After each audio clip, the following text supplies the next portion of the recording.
So just quickly, we will be having some pop-up events. Our first one will be with Heather Holmes and doing some work in the outlot, which she talked about next to her home in their neighborhood for weeds that are coming up this spring, and just seeing what's coming up that we want to see and what it is that we don't, and all pending on the weather. It should probably be late April, beginning of May, but we will be posting information on that. And this is a follow-up to that lecture that she gave us, or presentation she gave us in January. And then we have another pop-up event with Vicki Bonk, and that will be in the Boulevard for Naturescape. And it's another workplace.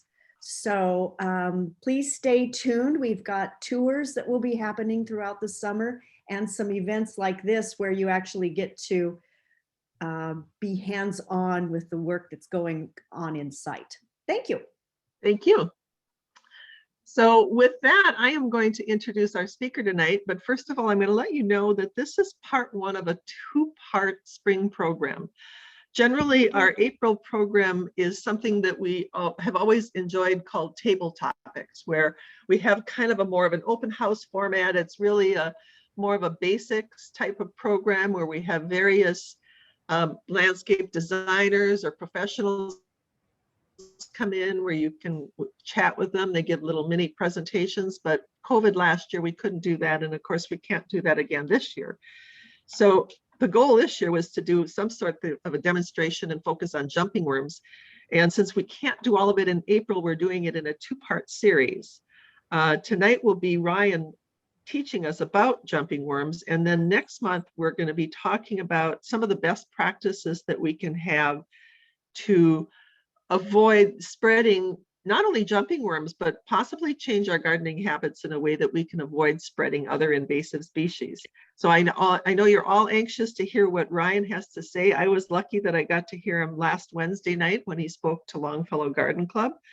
So I'm going to listen tonight with that set of ears where it says, you know, the first time you listen, you miss something. So tonight I get to listen again. But then for everybody, just so you know, we are going to be recording. We are recording this, and we will load it up to our YouTube channel. So if you like what you hear tonight and you have concerns and you want to share them with your local garden club or your circle of friends, please do check back in a few days to our website and listen to the recording. And the question and answer at the end will also be part of that recording.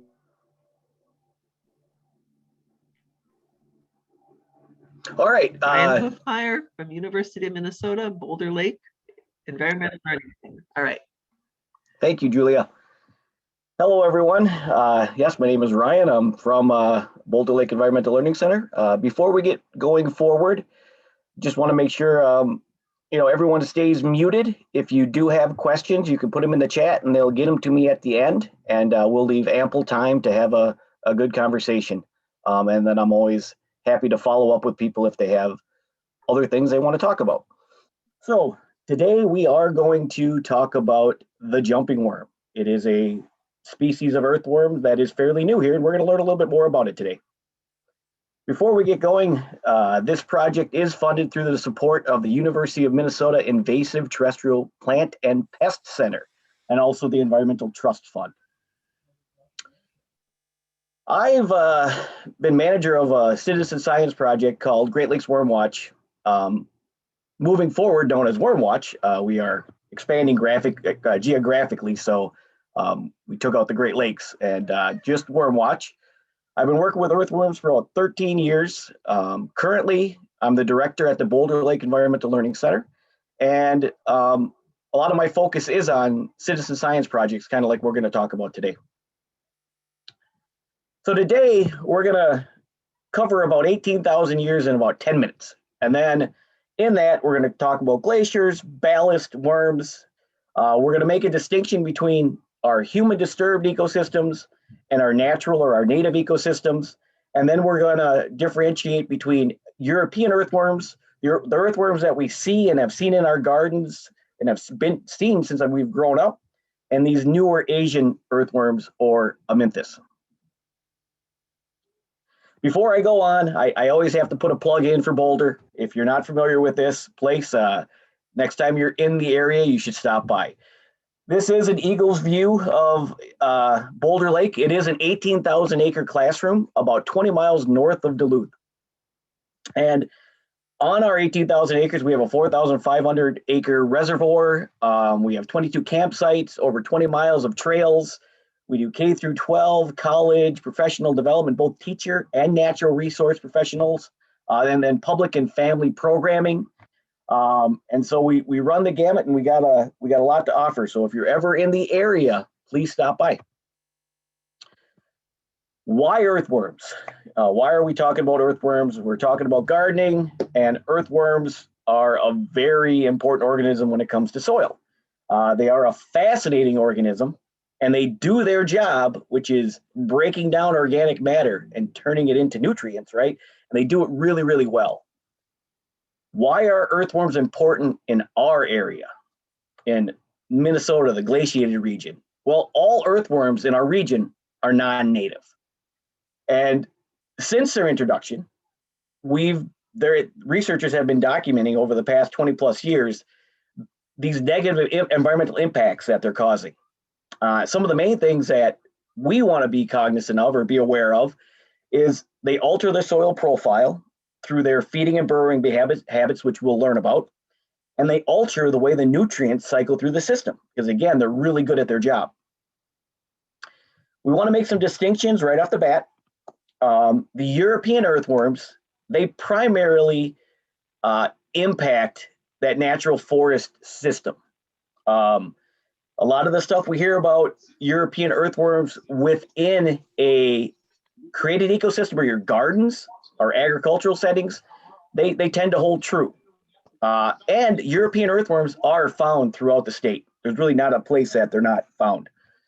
These Asian earthworms or jumping worms, they primarily impact what we're going to call human disturbed systems, or your garden, your yard, your landscaped area.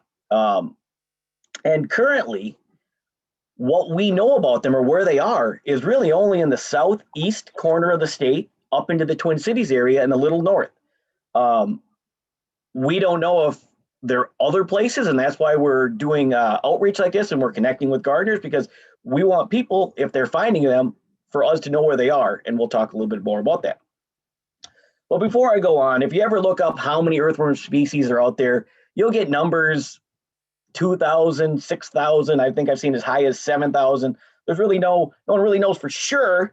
I haven't seen any definitive answer, but there are thousands of different species of earthworms. This one is one of my favorite, and I hope to one day go and visit. It's only found in Gippsland, Australia, and it is, think of a night crawler, up to about 6 feet long, about the size of a quarter to a 50-cent piece. That is a very unique species. It would be interesting to see. But earthworms, there's a variety of them, and they are on all the continents except Antarctica. So where our story begins is we're going to start talking about the European earthworms. And that story begins about 18,000 years ago. Now, what you're looking at here is the furthest southern extent of the glaciers. And they came down in different lobes at different times. So they came down and then they receded. And so this is just the connection of all those southern edges. And then you got to remember that permafrost, permanently frozen ground, went even further, stretching even further south. So with these glaciers, 1.5 miles, 2 miles thick, they came down and they would have scraped all the soil down to the bedrock. And if you ever visit the Duluth area, you can go down to Brighton Beach, which is just north of Duluth as you're leaving town, going up the shore. And if you stop and look at some of those rock outcrops, you'll actually see scratches on the bedrock, and they're all in a same line. And those are striations or scratches that the glaciers left. So we still have in our area visual reminders of what those glaciers did, but they took everything down to bedrock. And so even if there were earthworms here prior to the glaciers, we don't know that though. They're soft-bodied, and we have not found any that I know of. The researchers have not found any fossils of them. Even if they were here prior to that, they would have been wiped out and removed from the system. And so what happens is we get succession, and this is what's called primary succession. So if you're looking over on the left side of the screen here, bare rock, right? That's what the glaciers left. And slowly, organic material, or plants, I should say, started growing.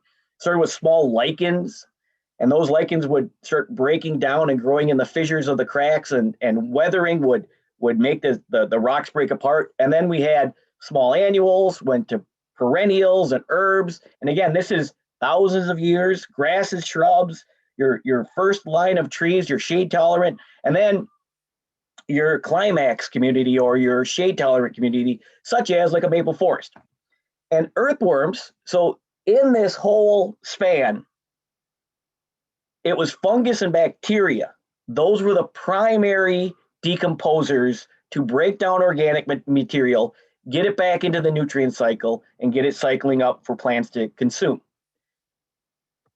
Somewhere in this area, towards the far right, in this climax community, this is where earthworms were plunked into the system. And when they came in, they did their job, they did it really well, and we'll talk about some of those impacts that they've had. And one of the ways you can think about it is, if you've ever been into, again, these are European earthworms we're talking about, if you're the nightcrawler and angleworms, if you've ever been in a northern forest and truly been in an earthworm-free forest, it's really spongy, and we'll kind of learn a little bit about that. But when they come in and they affect the forest, they almost cause this secondary succession, just like a fire coming through. And you can see before the secondary succession, which it could be a fire, could be a windstorm or tornado, something that removed, knocked down the trees and it has to grow back again. You can already see there's a good layer of soil here, and then it just starts building back up. So through this, humans are really good at moving earthworms around the globe, right? Whether that's, through global trade and horticulture trade, we're really good at moving things around. And one of those things that we're really good at moving is earthworms. About 300-400 years ago, when the European earthworms were introduced, a lot of researchers believe that they came through buckthorn, lilac, garlic mustard, plants that Europeans had, especially row hedge plants like buckthorn and lilacs, that they would have brought with them. Some of them would have been brought live with root balls. If you've heard of ballast, and you're familiar with ballast in the Great Lakes, you would know that ballast is a ship pumps water into their tanks to stabilize them. And when they get to a place, they dump that ballast off. And whatever they picked up in the place that they loaded that water in, they can dump those invasive species into the place that they empty it, which is what happened in the Lake Superior and the Great Lakes. But long before that, before they had the technology to use water, they used rocks and dirt. And in that rocks and dirt were earthworms and earthworm cocoons. So that's how that original, in the East Coast, how originally earthworms were brought here, European earthworms.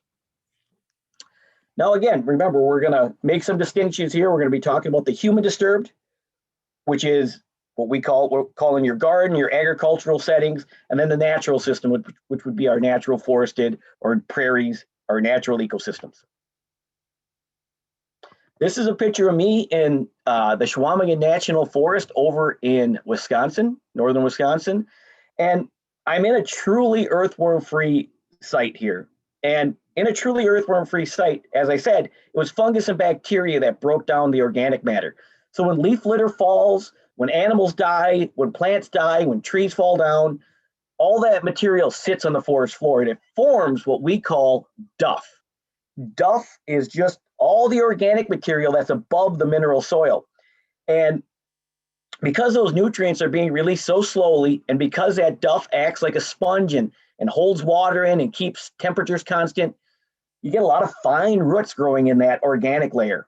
And what I'm doing here is I actually put my hand down into the mineral soil and I'm rolling up that duff layer, that forest floor, that organic layer like a carpet. And it's really neat to be able to do that and to be in the spots that have that. Again, this is pre-earthworms, no earthworms in this system. And what we're going to learn about is earthworms are, an earthworm just isn't an earthworm. They're different. They feed and burrow differently, and they're in these different categories. And we're going to kind of go through them so you kind of get a little better understanding when you look at your earthworms, where they feed and where they primarily live. So we have epigeic ones, and they're really small, maybe 2 inches, if that. They're really small and really heavily pigmented. And the reason they're so pigmented or so dark is they need protection from UV light because they only live in the surface, that duff area. They only live in that, and they feed on that fresh leaf litter. So they don't actually go into the soil. They just live in that organic layer. The next group that we have is called the egnecic, or the next ecological group. And we only have one of those so far here, and that is the nightcrawler. And they form these big vertical burrows. So a nightcrawler can go down 5-6 feet into the soil profile or into the soil. And then they have some lateral burrows, and they're heavily pigmented if you've seen them. And they're our largest species because they come up to the surface and they stick their head out of their little home, which are called middens, and they reach out and grab leaf litter, fresh leaf litter, and pull it into the burrow and consume it. But they also take that leaf litter and they relocate it into the soil profile. So they're not just eating it and casting, they're also actually removing and mixing where that organic material is. Another group is this endogeic species, and they are non-pigmented worms, right? They have, if you've seen them, you typically see these after a rainstorm when they're on the sidewalk or in the parking lot, and they die pretty quickly because they have no protection from UV light, because they don't need protection from UV light. They live in the soil, and they basically hang out about the root zone of most plants. They live in that soil. They feed on the soil that's in there and the organic material that's mixed in with the soil already. So they're not coming to the surface and eating. And they burrow horizontally, right? So they burrow sideways. And now if you think about this, if you've got one of these ecological groups, right, you might not see really big impacts. It's when you get all these groups mixed, you see really big impacts, right? When you get the vertical burrows, the horizontal burrows, fresh leaf litter mixing down into the soil profile, you get the big impacts. And then I'm going to introduce the last species, and this is a special species. It's an epigeic endogeic species. And for the European earthworms, it's the nightcrawler's little cousin. It's called rubellus. And it's darkly pigmented because it's up feeding on the surface, but it also hangs out in the top 5-6 inches of the soil. So it's eating on the surface, but also working that soil. When you get all 4 of these species, which is what happens in these heavily invaded areas in the forest, this is where you get the nothing grows here syndrome. By June, July, definitely by August, there's no fresh leaf litter from the previous fall on the ground. It's all consumed. And we're gonna, okay. So before we get there, so how they impact, right? When we talked about how our forest developed, if you take these earthworms, this earthworm right here with the arrows, and you just take that out of there, and on each of these trophic levels, or the food chain, right? The different levels of the food chain, we have natural or niche decomposers that would have worked at every level, right? Well, when earthworms came in, they actually impact all levels of the trophic pyramid. So they have a really big impact on how things are decomposed. So to go back to how these combinations of ecological groups for the European earthworms can impact our forest, this is, if you remember that picture that I showed you of me rolling up that carpet in the earthworm-free forest, that is this site 1. And we knew from where we were that over about 400, 500 meters was a heavily invaded area. So we started in this earthworm-free area, and we did this transect where every 100 meters, we sampled the organic layer to see how thick it was, and then we sampled for what earthworm species were there. And as you can see, starting at site 1, we had a thick organic layer. You can see the organic layer went right up to the tree line where the moss was growing on the bottom of the tree. Site 2, 100 meters away, you can see the organic layer started to decline. We started to see some of these epigeic species along with some of the anecic species, and well, not anecic yet, but some of these endogic species. And then when we went another 200 meters, we were down to mineral soil. The organic layer was gone. And now we have all three ecological groups, or with the special group, the epigeic, endogic species. And then when we got to site 4, we had the full mixing. We had all 4 ecological groups. And this is where you actually see the tree roots of the trees are exposed because there's a net compaction of the soil, and it's really visible, and it stresses it out. What I'm going to show you now is these are the earthworms we sampled at each site, and you can see that the biomass or the number of earthworms correspond with the thinning of the organic layer and then the thickening of that mineral soil as you get this full mixing. So that was the quick 101 of European earthworms. And that leads us to, there are other species of earthworms that are recently arrived and may be coming. And some of them, such as the African night crawler, the Indian blue worm, the super red, those are ones that we have our eye on, like we had our eye on a Memphis or the jumping worm about 10 years ago. And we have our eye on them, but we're not seeing them or finding them established anywhere. But the jumping worm, this is one that we've known about, starting about in the East Coast, working its way this way for about 8 to 10 years. And it's here now. And now we're dealing with it in Minnesota. This jumping worm, they have the largest single species impact, meaning when we were talking about those European earthworms, we were talking about those ecological groups, right? Meaning there were at least 4 or 5 different species when we see these heavily invaded areas. But with jumping worms, typically one species can have impacts. We hear a lot from gardeners that nothing grows here. They're really prevalent as a composting worm, so we'll talk about this a little at the end too, but they're sold as red wigglers, but they're not true red wigglers. And they're readily available online, typically with a tagline such as the best thing you could do for your soil. And for our region, that is not true. So again, we were talking with the European earthworms, kind of that natural ecosystem. Now we're going to start talking about our gardens, our yards, our landscaped areas. This all led to, we're on the start of year 2 of a 3-year project in collaboration with the DNR and the University of Minnesota. And my side of it is the development of this worm ranger, or this citizen science project, to help document where they are across the landscape. And as we learn moving forward, these species really, these jumping worms really make a good species for this project, especially in a COVID era, because we can train people remotely, that we've been very successful doing it. We can identify remotely, which we've shown to be really successful doing it. So it's a really good project. We'll kind of talk about the other pieces of the project as we move forward. So right here, this is your typical jumping worm.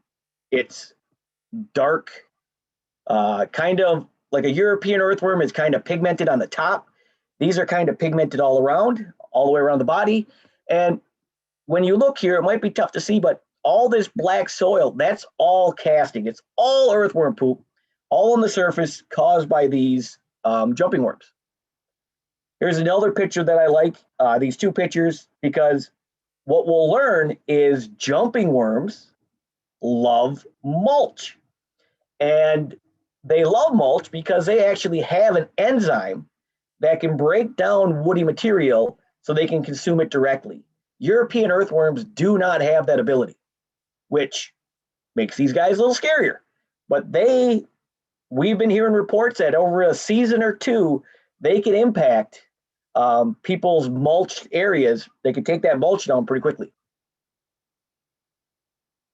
Here is another picture of a taproot, right? So this was a taproot that was in a heavily invaded or infested jumping worm area. And one thing just I want you to know with this picture is we got a nice long taproot. One of the things that's missing is a lot of these lateral or fine roots coming off the side. Is that because of a direct impact by the jumping worms? We think that may be the case, but we don't know for sure. And that's what researchers are looking at. Here's another one. This is jumping worms in a root ball. And you can see again, a lot of these roots are stubby, almost like they've been nipped on or cut. This now are two pictures of castings, and we're going to go over more of this and you'll see more of how this, I just want to get these visual images to you at the beginning here. So as we talk about it, you're aware of what I'm kind of talking about. So I should flip these pictures, and I say it every time, but on the right here, these castings, you can see that, yes, these pictures are a little different depth or from different height, but the ones on the left are bigger casts than the ones on the right. The reason being, the picture on the right was taken early summer. The picture on the left was taken late summer. And as we learn about jumping worm life cycles, you will see that they start as juveniles or small in the spring, grow to adults in the fall, and as they get bigger, their castings get bigger. This is an image from a researcher out in Vermont, and this is a terrarium or an aquarium filled with soil. And what he did was he filled this with soil, he put organic material on the top, and he threw jumping worms in here. And he watched over time how they interacted. And one thing to note is they stayed on the surface. They basically never went more than about 4 inches deep from the top of the organic layer. And they really, really worked this hard. So you can see the difference in the color, in the structure. This is all worm poop in this top 4 inches. And this would be your base mineral soil that we would have naturally without having earthworms in the system. So a Memphis life history. There is, I need to put an asterisk here too. There is remarkably little known, asterisks, but we're learning a lot more every day. There's been a lot of good research over the last 5+ years out east. There's been a lot of good research over the last couple of years in Wisconsin and the Arboretum there. And this is kind of the first year of Minnesota really looking at jumping worms and learning more about it. So, soon we're not going to be saying little is known. Soon a lot is going to be known, just like we know a lot about the European species and how they interact. They were first reported in North America in the 19th century by Gates. He's if you look at old earthworm books, you'll see that Gates is his name is in there a lot. He went around the country digging up earthworms. Earthworms are distinct from European earthworms that we have in Minnesota. They have an annual life cycle. And what we mean is in the fall, the adults drop cocoons, or through their cycle, they'll drop it multiple times in a year. But typically, the adult will drop it in the fall.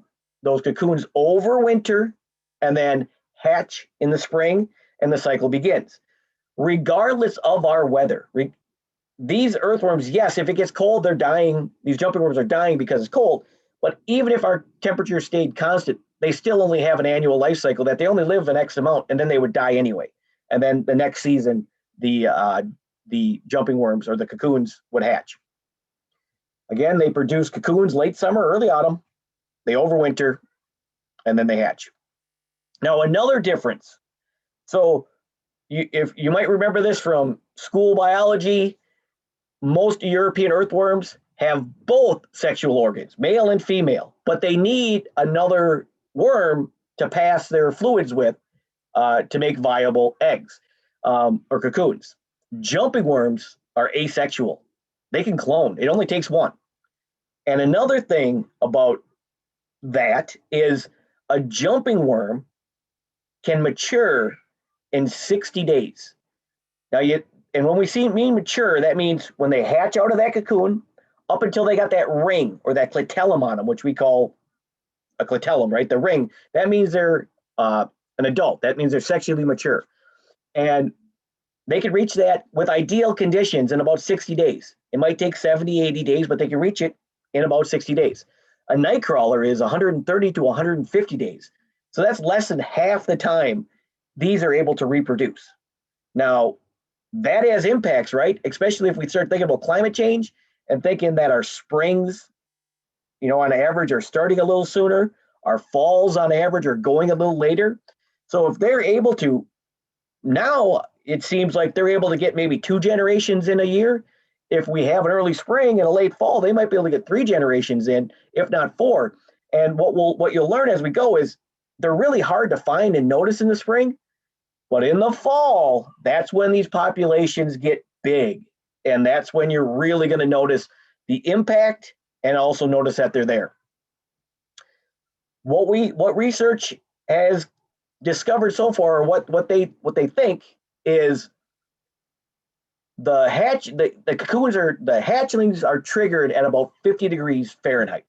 And that's the soil, within that 3-4 inches, when that reaches, now in the air temperature, when that soil up in that top 4 inches or so reaches 50 degrees Fahrenheit, that's when we think they're triggered.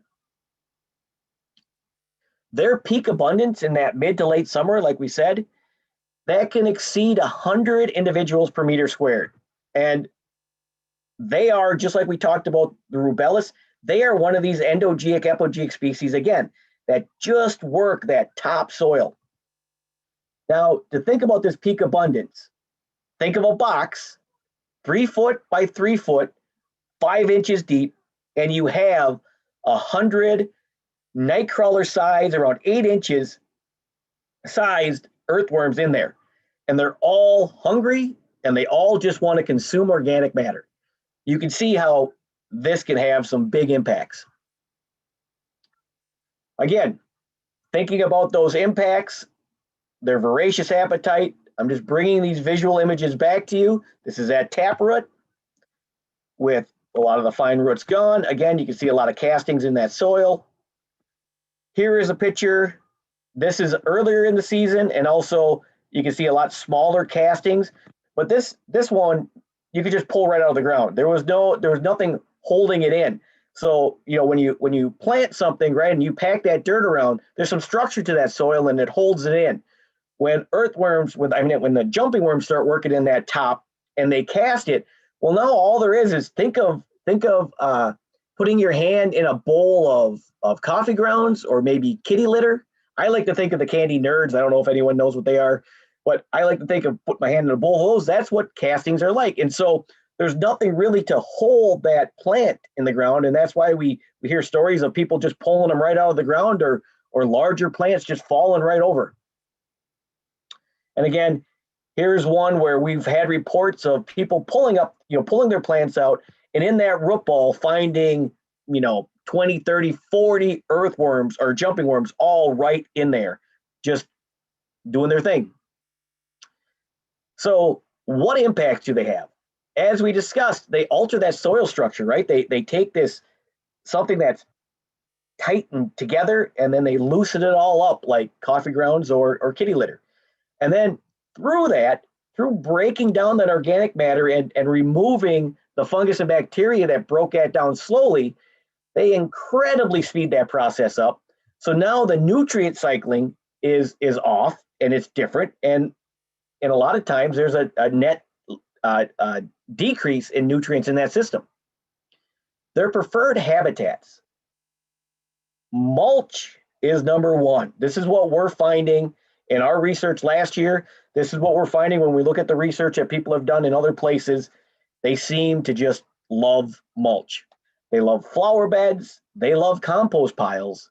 On the edges of your yard, if you got a forested area, you may find them in there, but they're typically under the logs in other shady, moist areas that has a lot of organic material. We really haven't seen them, reported yet too far out of these created ecosystems that we're talking about, in these ecosystems, your gardens. And now means of spread. A lot of the means of spread are the same way that the European earthworms got spread, through composting, through fishing bait, through the horticulture, and through landscaping. Now we're going to get into, we kind of learned about a little bit about them. Now we're going to get into some specifics about how to identify them. And again, this is something that I feel pretty confident that after you listen to this today, and maybe review some of the stuff we have on the website, you would confidently be able to go out and distinguish between a European and a jumping worm. They are, as I said, about 8 inches. They're sleek. They're more aerodynamic, think about, than your typical European earthworm that might have a flat tail and they might bulb up. They're really sleek. They are a lot darker in color than most species, and again, streamlined. The clitellum, or that ring that means they're sexually mature, they're an adult, is way closer to the tip of its head than a European species. That clitellum that encircles the body, it encircles it entirely, unlike a European earthworm that's almost like a saddle, which I'll show you, and it's barely raised above the skin, as opposed to the European species that is puffed out. And here's an example. On the top, this is a jumping worm, and on the bottom is a nightcrawler and a European earthworm. And if we look at the clitellum, you can see the pinky opal color. It's fairly flush, and if we were to roll this around, if we were to roll that jumping worm around, you would see that this would look the exact same way no matter how you were looking at it. With the nightcrawler, it's raised or saddle shaped, and if we were to roll that around, one, we would see there's a lot less pigmentation on the bottom, but the clitellum doesn't encircle all the way. It's almost flat on the bottom. Another piece, these lines, right? If you can remember your high school biology again, earthworms are made of segments. So each one of these lines in between is a segment. And these lines are hairs that grow on each segment. And they're called setae or setae. And if you were to count these back to the beginning of the clitellum here, for a jumping worm, you would go back 14 or 15 segments, right? If you compare that to a nightcrawler, you're going back 32 segments. And even for like an angleworm or some of the other European earthworms, you're going 23 segments back. So it's remarkably way closer to the head, that clitellum. And that's one of your first indicators. And if you have a hand lens and or a magnifying glass, you don't need special equipment for this, hand lens or magnifying glass, you can look at an adult earthworm, whether it's a nightcrawler or a jumping worm, and you can see those segments and be able to count them back. So we talked about these hairs or these setae, and these hairs are how earthworms move around, right? They're in the soil, they kind of puff out, those hairs stick in the soil, and then they stretch out, right? It kind of moves them as they go. European earthworms typically have 8 hairs, and how those hairs are arranged around its segment. So here again, we're looking at segments. Look at the bottom here, there are 4 segments and 4 segments. How those hairs are around those segments or paired around them, that helps us determine what species of European earthworms it is. Jumping worms have a full bristle all the way around, and I don't know the number, but all I know is it's a full bristle. And when you look at an adult jumping worm, again, with a hand lens, even with a naked eye, a lot of times you can see that bristle. It's something that is unique and sticks out. Here's a little cross-sectional. The top are European, 8 hairs, closely paired, widely paired, separate, kind of how they are. And then the jumping worm is a full bristle of hairs. And again, with a hand lens magnifying glass, you can see that. A lot of the pictures that people are taking with their smartphones or digital cameras that they're sending to us, we can easily see through the picture, we can easily see the setae. So, another physical characteristic is movement, right? And jumping worms are very active, and they almost move like a snake when they're agitated. I always say they move very unworm-like. If you come across a worm and it's moving very unworm-like, odds are good it's a jumping worm. When it's disturbed, it will secrete this yellow mucus. So if you put it in like a bucket of water or put it, you might see this yellow mucus come off it. And even mild agitation, they will drop their tail. So it's a defense mechanism. They will drop their tail. Their tail will sit there and wiggle as they slowly move away. What I'm going to show you here is just a quick video that kind of shows the movement and shows the tail being dropped.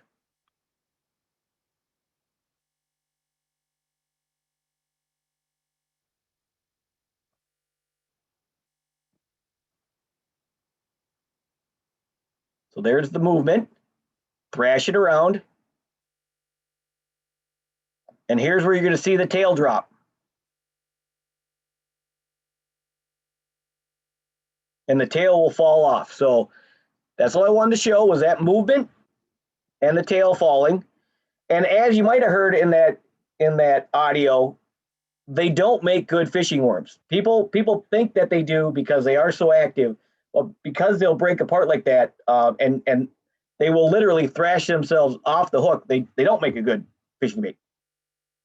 Now, while these traits, such as size, color, clitellum, or the ring when they're an adult, their setae, right? Besides those things, and their movement, one of the most important traits that you will more than likely notice first in your garden is a unique soil structure or soil texture that they create.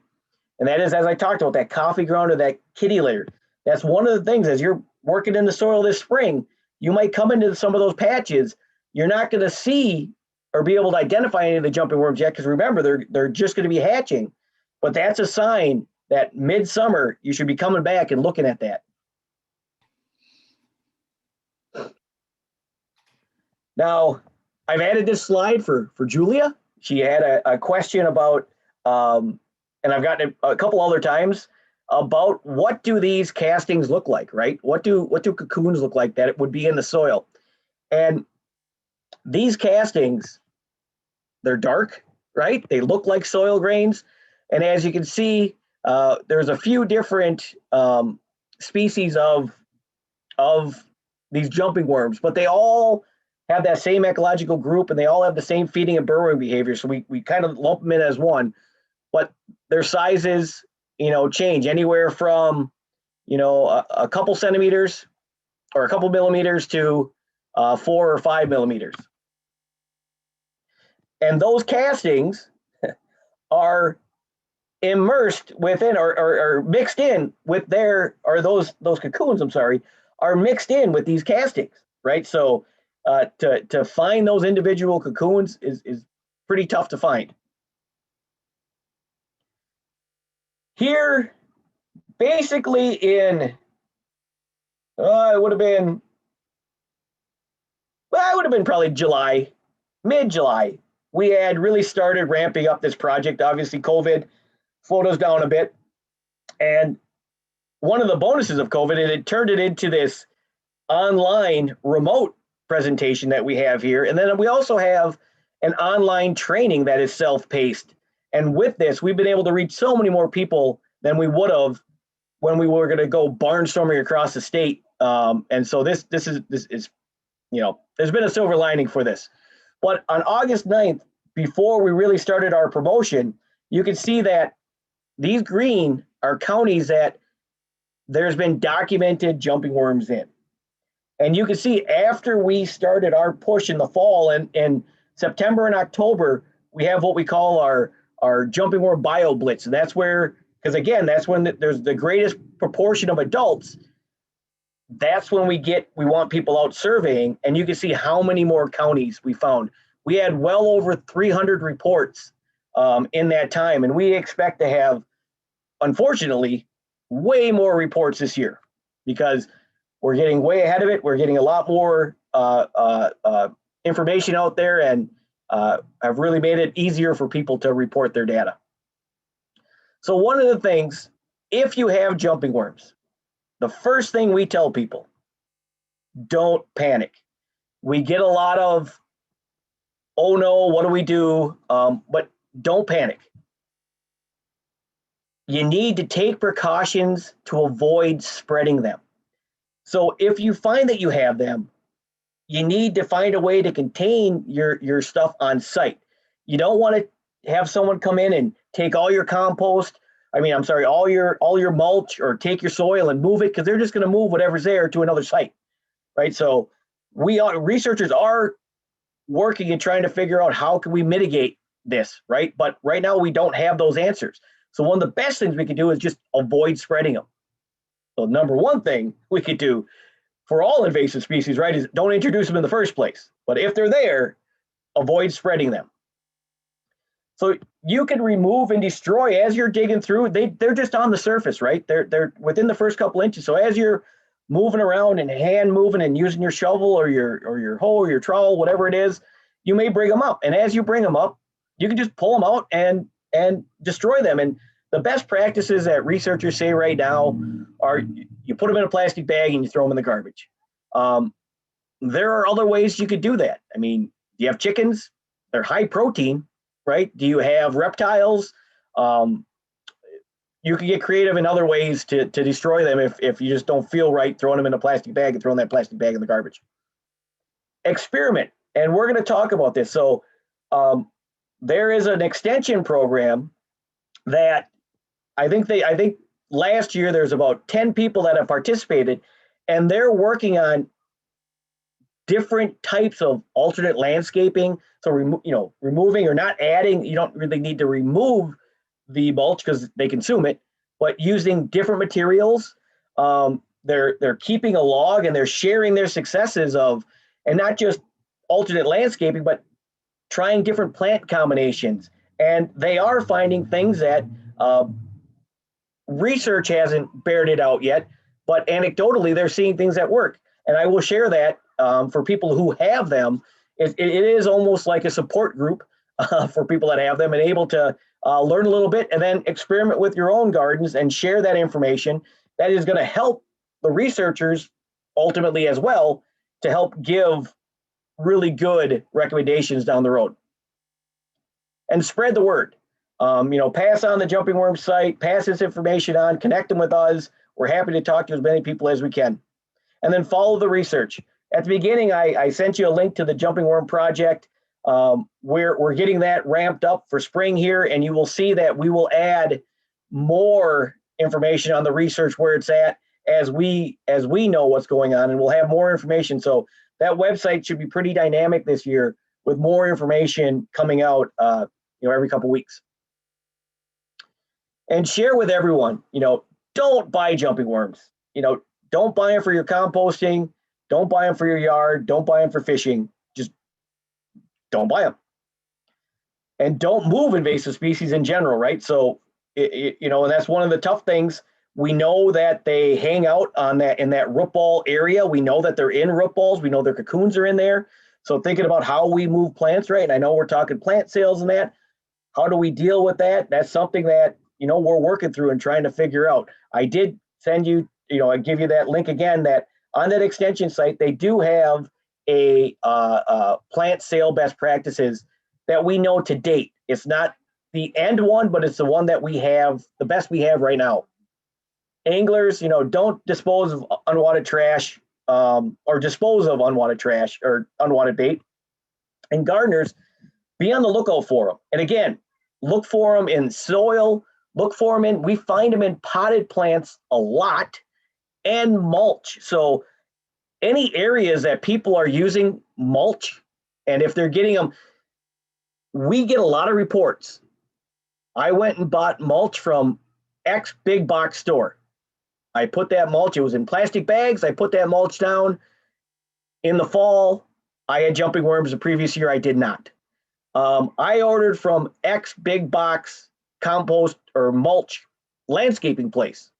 They came, they dumped a bunch of stuff. I did not have jumping worms the previous season. I have them now. And so we got to be really careful about how we're looking at how we're getting our compost, and how we're getting our mulch. And all we can do is our best, right? Our due diligence. And then Vermicomposters, vermicomposting is great, right? I mean, that's the ideal job for an earthworm. I mean, you can contain them in a box. They eat the organic matter. They turn it into that black gold, right, that we love for gardening.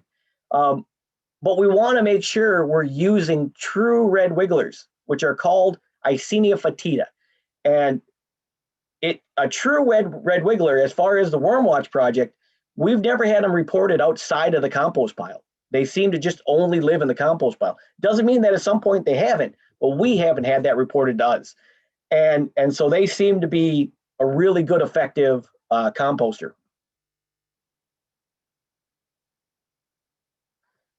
So, one of the things you can do is, again, we have this online training. It's really about anywhere from 30 minutes to an hour. And you can become a worm ranger and you can help us document where these are across the landscape. But we're not asking you to do any more than just inspect your garden. Maybe or you work in some of the public gardens, like I heard some people talking about. Really easy to assess those as well. And really, here's the process. You go out and you visually inspect. And the first thing you're visually inspecting, which you can do right away in the spring, is looking for that soil characteristic, that coffee ground loose soil. If you see that, then maybe you want to come back a little later in the spring, early summer. Are you seeing any adult worms, and can you start to identify them? Also, physically inspect. So we said people may have heard about the mustard extraction, using mustard to liquid mustard powder or ground mustard powder mixed with water. You pour it on the soil. It irritates the earthworm's skin and they come to the surface. The primary reason for using liquid mustard or mustard powder for collecting earthworms was we were also looking for those deeper species, right? These species, as we determined, are in the top 4 or 5 inches of the soil. So really all we recommend, you don't need anything fancy, just flip and strip is what we call it. Just push the mulch aside, move around in the soil, move it down and see what you see. I mean, if you have jumping worms there, odds are by moving soil around, you're gonna disturb them, you're gonna find them, you're gonna see them. And then if you found some, you can go back to our website, you can review, you can send us, we have a place for you to enter data, and we can look at these pictures, and all you have to do is take a photo with your phone and send it to us. And again, we'll help you identify them. And on our website, we have some good appendix in there and some additional identification tools that you can use. And now you determined you have them, again, take a picture. We have a form on a website that you can fill out quickly and get that information to us. Even if you did not find any, especially not necessarily in the spring, but in the fall, if you're looking and you didn't find any, let us know you didn't find any. It's just important to know where they're not as it is to know where they are. This jumping worm project, as I said, we're in year 2 of 3 years, and we're really building to the September to October jumping worm bio blitz, where we're trying to get as many different garden clubs, as many different groups, as many different people sampling for earthworms or for these jumping worms throughout the months of September and October. And if some garden clubs are interested in becoming host sites to kind of train the trainers, right, to help other people get out in their community and do this, that'd be great. We're happy to work with you. And with that, I will end it, and I will take questions. Ryan, this is Jessica Miller. I'm going to be moderating the questions for your presentation. All right, Jessica. That was fantastic. On behalf of everyone, thank you so much for your enthusiasm, for your information, for helping us with this new issue coming up. First of all, I had no idea about worm setae and how they moved through the soil. So that was my tidbit of, ooh, I didn't know. I'd never looked at the setae of earthworms. Plus, hearing anybody speak anything out loud, entomological or otherwise, it's really entertaining. So somebody requested if you would remind us of the gestation to hatching, so as spring comes, we're thinking of that time frame? Yes. So remember, all the adults. So with a European earthworm, night crawlers can get deep enough below the frost line, and we'll see adults, right, of them. So typically, if you're seeing an adult earthworm in the spring, it's odds are it's non-Memphis, right?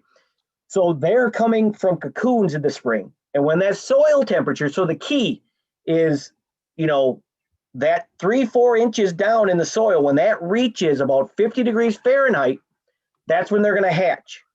From when they hatch at that time to when they're really identifiable, or they're an adult where they're ready to have more cocoons, right?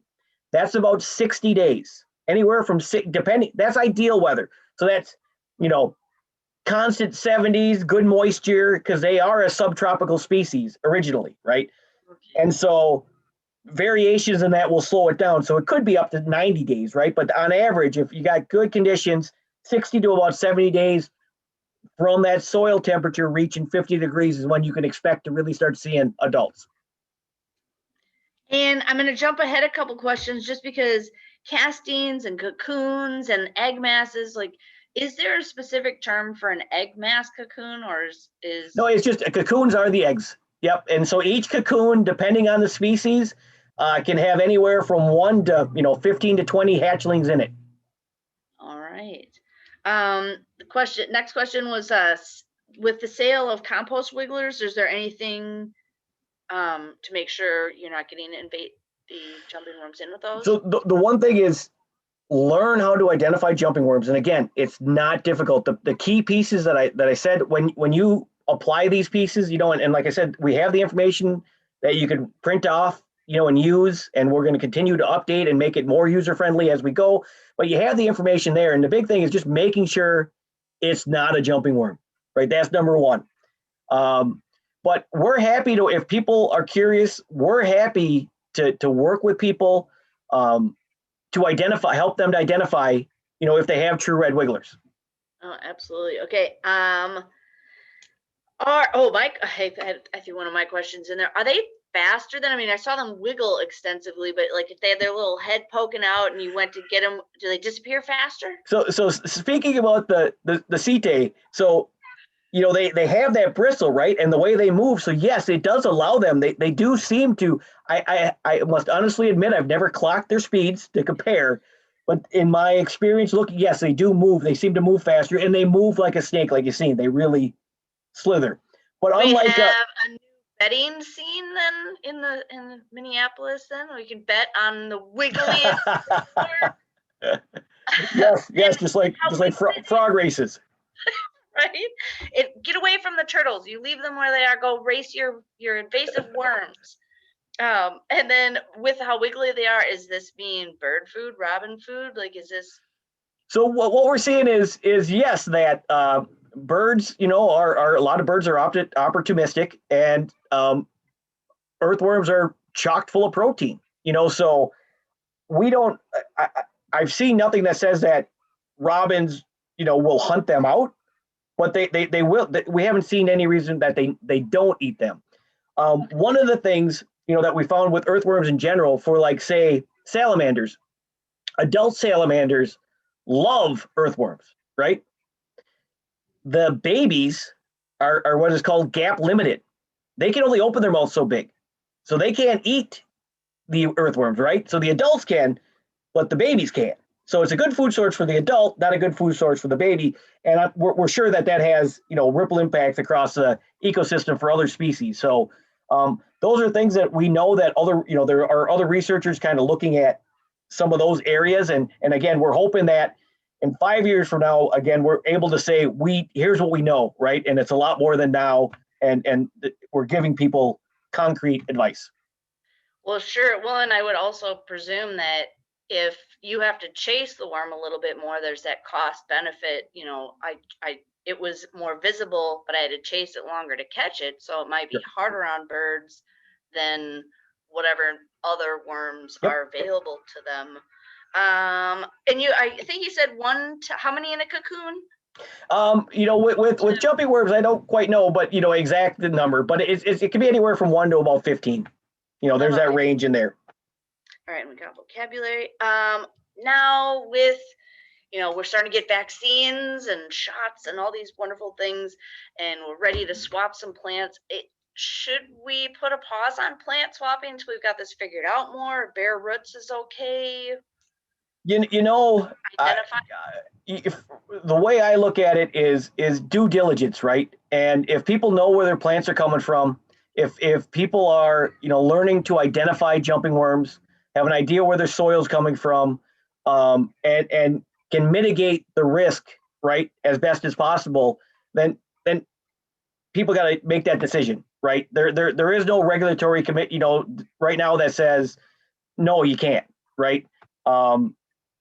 And so it's a tough question, right? And so what I hope through going through these things is, again, people do their due diligence, learn what to look for, and then make the best decision they can make. I feel like your pictures are really so helpful, that visual aid. I mean, even with the Zoom meeting, I really find, I think the tools you've given us to look and analyze and process, I really think it's very helpful. I'm going to give you a couple of questions to answer so I can check and see what new ones have popped up. So we've got some great mulch questions. Cedar mulch, cocoa bean mulch, can I microwave my mulch? And then how long for castings to break down? Like, is there a difference of their castings versus other soil attributes? Sure. So the casting one first is, what we can tell is those castings are pretty durable, right? So they hold pretty firm for a while. And one of the things that happens is now you get a big rainstorm, they're not anchored to the ground like normal soil is. So unfortunately they tend to get washed out. And lead researcher on this, Dr. Lee Freilich, he tells stories of down around the St. Paul campus, some of these areas that are slightly inclined, when they're walking down, it's like they're walking down a sand dune when it's actually soil, and it's because all the castings are just sliding down. So they are durable, but they will get, but that allows them to also get washed out of that system that they're in, that microsystem they're in. And now with mulch, we're some of the testing that's going on now is looking at the different types of mulch. What do they like better than not? They seem to like cedar. They seem to like the pine. They seem to like any of the natural mulch that we have. And so it's one of those things that, again, if people have them or want to test some of these other types, that's something that would be, encouraged. And again, I know people want answers, but we don't necessarily have them yet. These are things that we're aware of and we're looking, and we know that mulch is one of these prime areas. And one of the things with mulch that I found interesting, because Rochester is an area that's pretty heavily impacted. And what some of the gardeners are doing there is they're working with their tree care professionals directly, and they're coming and mulching directly onto their property.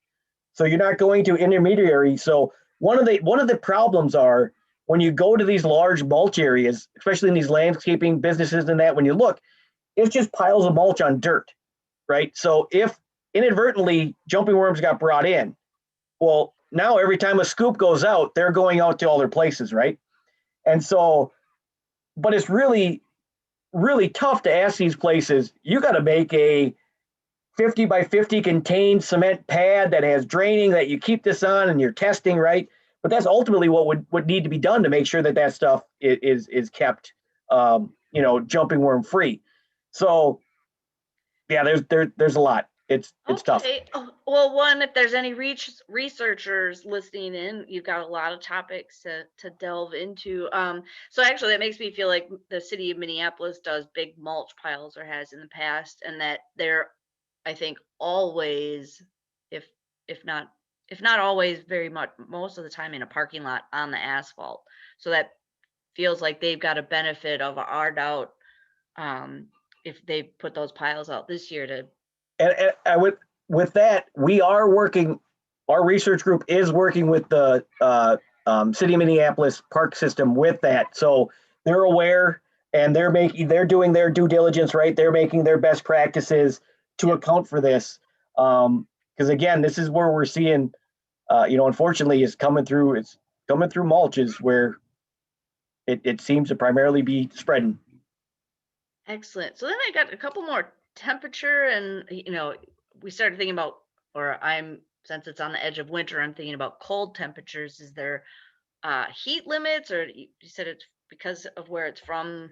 So yes. So this year, and again, I know it's a non-answer, right? But this past year, we collected a bunch of cocoons, and we also this year coming up, we'll collect adults, and we are doing both heat and temperature tests. So in the cocoons, we're putting in freezers, right? Leaving them at different temperatures, and then bringing them out, getting them into that 50-degree sweet spot, right? And seeing if they're still viable.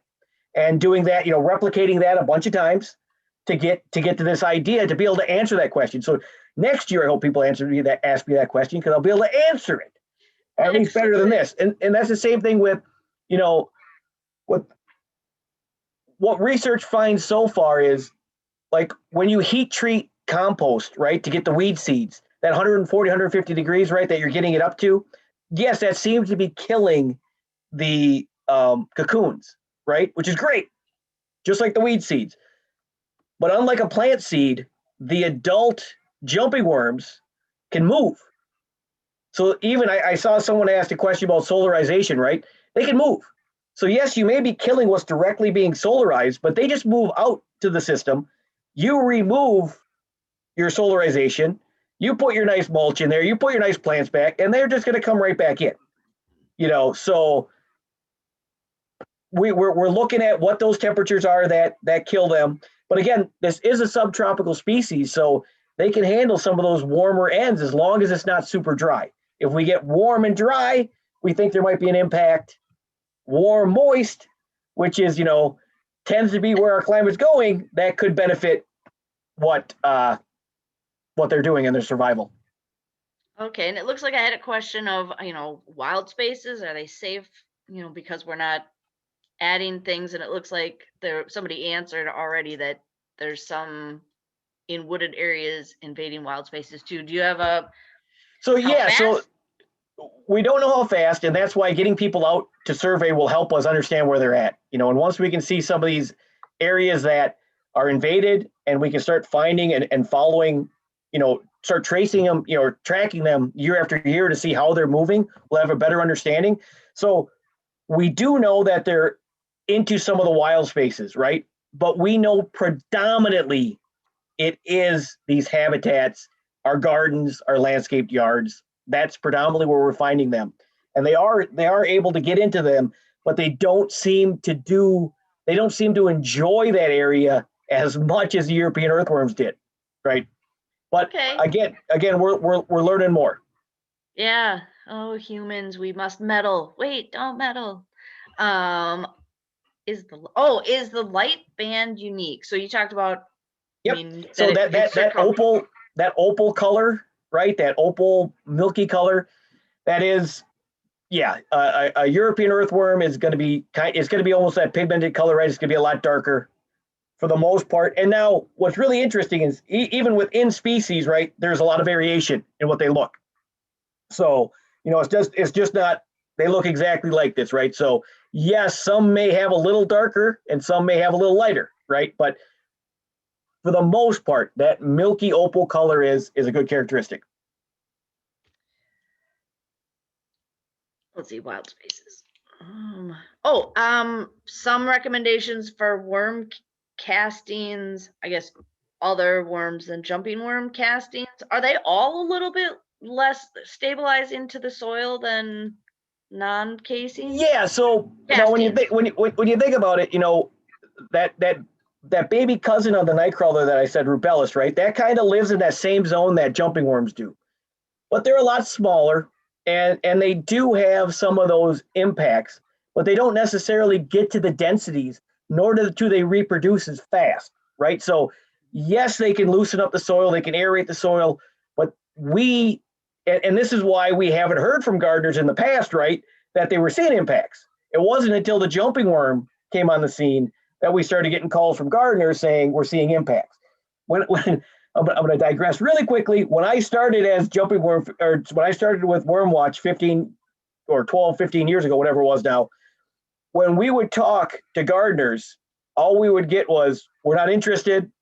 Earthworms are this benevolent little creature that are good for our soil. There could not be anything that they could do wrong, period. And so it was really tough to get traction. And that's why I said, even like 5 years ago, 6 years ago, when we tried to really push that this jumping worm's coming, and we need to prepare, and the best thing we can do is not introduce it, there was still we got little traction. And it wasn't until it really started to happen at the Arboretum and then got into southern Minnesota that all of a sudden, what can we do? They're here, because now we're starting to see these impacts that European earthworms weren't causing in our gardens. We're starting to see those impacts due to these jumping worms. We're such story people until we know somebody who knows somebody who told us the story. It's so hard to conceptualize so many things and make changes. And I want to say that, what you hear about earthworms in agricultural settings, right? That they aerate the soil, they make it less dense, their nutrients. That's all true. So, when you put that into a smaller garden setting, a lot of those positive impacts are still happening, right? And so it was tough. It was tough for people to think that, how could there be an earthworm that's so different than the way these earthworms act, right? Yeah. When you have 4,000+ different ones, you're bound to find a troublemaker somewhere. So we all are gonna get those electrodes before we, used to go fishing and put it in the earth. The worms would come up. Is that actually help with the population? It depends how big. Like the first thing you need to do is assess your situation, right? So you need to know where and how big they are on your landscape. So if you have a small patch, you're probably you will get a lot to the surface, and maybe there is something you could do about it, right? But the number one thing that any of you can do is just going out and observing your gardens, your land, just observing and just looking for those cues, those visual cues, the soil cue, plants dying unexpectedly, like not, plants falling over, those type of things. And then going midsummer to late summer, really just starting to do that flip and strip, right? Really, as you're digging through, as you're weeding, using that time to with that eye, now that you got this trained eye to be looking. This question is, if I wash soil off a plant from a spot where they found them, would the soil or water possibly get contaminated with unseen eggs, and would that then be spreading them? There's sure that there's that possibility. Yep. If you're shaking it off on the spot, I showed you that picture. The cocoons are really small. They look like soil grains. They look like the castings itself. So if you were to wash it off right there, yes, whatever was in there, sure could go. And I don't know if Julie, I think she's talking a little bit about this last week, but she's using containment and secondary containment when she's bare rooting, right? So whatever she's washing off that plant is being contained, and not washing out. So I'm going to chime in here. Yes, we are I mentioned in the chat that we're going to be having some clinics, and we're actually been looking for people who want to volunteer to be part of our study, maybe even before the April 20th meeting, where we're going to be setting up various methods, because we don't really know which plants will like to be bare rooted and which ones won't like to be bare rooted. So we're kind of in our own uncharted territory here. So yes, containing with like multiple containers, those are all things we're going to be covering in April. So thank you. Great presentation, by the way. Thanks. I'll unmute again.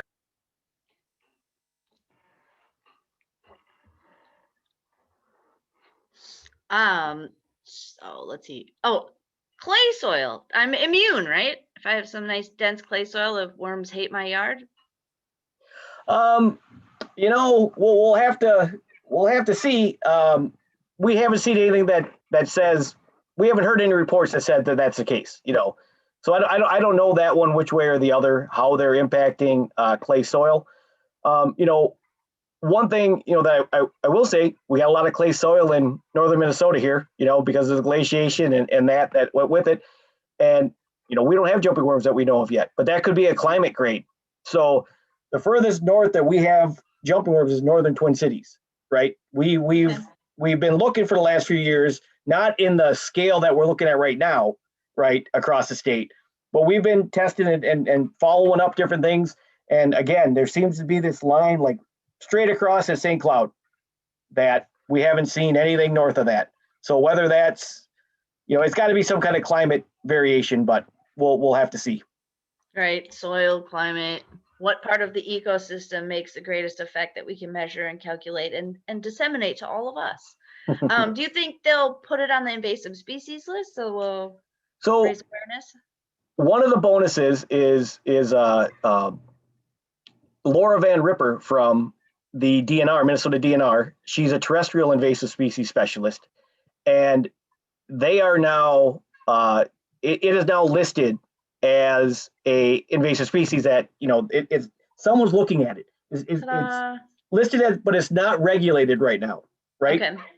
But the good thing is when we started, like I said, when we started the Great Lakes Worm Watch a while ago, when we would reach out to the DNR about regulations, the DNR would say that this is a terrestrial invasive species, right? So the aquatics wouldn't touch it because of that. And the terrestrial would say this is an aquatic invasive species because it's primarily moved through fishing bait. So no one took it. And then came Laura, and she, whether happily or begrudgingly, she took ownership of it. And so the DNR now, and we've been on a regulatory group, you know, for the last year and a half, and that's what led into this research, right? Saying, you know, basically what the DNR is saying and the university saying, well, if we're going to regulate, we need to know more about these species, right? We need to know, which is my part of the job, right? Where they are, how big those densities are, how are they moving, how are they getting transported, right? Primarily. And then the research of how are cocoons surviving, how are the adults surviving, you know, what habitats do they like, clay soil, mulch, you know, what are they doing, learning more of that. And I think, you know, we'll see in 2 years that translate into some sort of regulation, because it is regulated in Wisconsin now. And I know that the DNR is looking, you know, towards that as a model. So we'll see where it goes. But right now it's just illegal to transport or bring in an invasive species in general, which jumping worms fall under. But they are now on their list, right? When you look at regulated, non-regulated, the different lists, they're on there. They're just, there's no bite behind it, right? There's no enforcement behind it right now. Okay. Last question was, would edging installed at least 5 inches deep help prevent the spread, or do they crawl upwards? They live on the surface, so they would just go over it and around. You know, maybe if you went higher, I mean, those are the type of things that if people have them, try it, right? Like try these things and see how it goes. Because again, like I said, the number one thing to do is assess, right? And kind of map where they are. Because then year in and year out, you know, you can start, because you're not going to get rid of them in a season. So you might as well see, are the populations growing? Are they growing in contraction? Because we've heard of that, right?